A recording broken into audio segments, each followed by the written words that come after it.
Hey everybody, Andy Woodworth here, one of the pastors of Neighborhood Church here in Candler Park in Atlanta. Every Thursday we're going to be bringing you a thought from one of the pastors of Neighborhood Church, and since Angie went last time, I guess it's my time.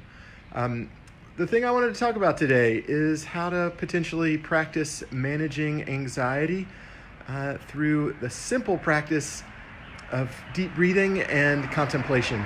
I'm out here on my porch, which is one of my safe and happy places. So you might hear cars go by or whatever, and that's okay.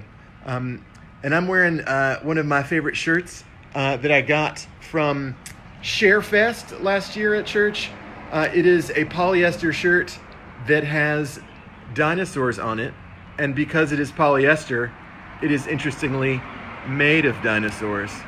Anyway, so I think this practice of contemplation and deep breathing is something that can both help us remember and be reminded that we are surrounded by the presence of God and the love of God in every moment. But it also has the added extra benefit of helping us to handle and reduce our anxiety. So I suggest you find a comfortable place if you want to engage in this practice, whether it's your front porch, whether it's a chair in your bedroom, whether it's just some other quiet place. And really, even if it's in the middle of a sort of busy place, it still works because the practice is trying to find a rhythm of breathing and of concentration and of helping your mind come back to focusing on that breathing or a sacred word or counting. Our minds wander. That's a part of what our minds do. And so if you start engaging in this practice and you realize, oh my gosh, my mind is totally wandering, that's okay. All minds do that. It's not like monks have like magic minds that don't wander.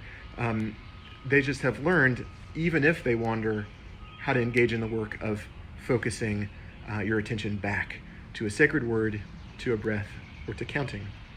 In fact, Shinjay is watching one of our friends and interns at Neighborhood Church, and he taught us how to engage in this prayer practice by simply sitting in a place, feet on the floor, breathing in, holding it for a moment, and then breathing out. And then you add into that breathing in and counting 1, breathing out and counting 2, breathing in and counting 3, breathing out and counting 4, all the way up to 10. And when you get to 10, you can start over again at 1. If you kind of come to yourself and realize, oh, it's 13, I stopped paying attention, you just go back to 1, start over again.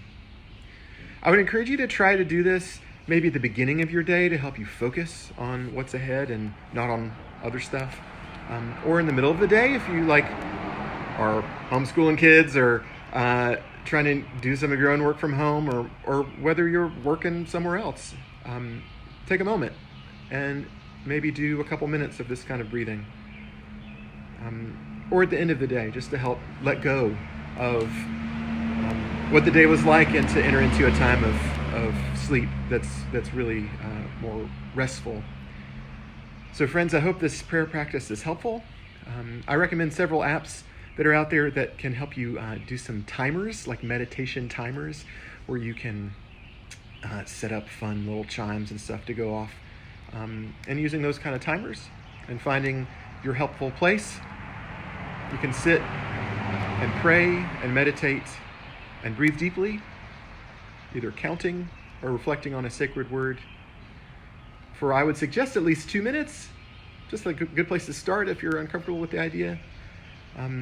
But upwards of 5, 10, 20, 30 minutes. I think we got time these days. And see where that gets you and how that helps you both connect with God, connect with yourself, and hopefully relieve some anxiety. Friends, you are in our prayers. You are in our hearts. I hope you've been connecting with each other and with your neighbors and with your neighborhood circles. And if there's anything that you need, feel free to chime in either on this video or send me or Angie an email or in the Neighborhood Church group. And I hope you have a phenomenal rest of your Thursday. And we'll talk to you later. Thanks. Bye.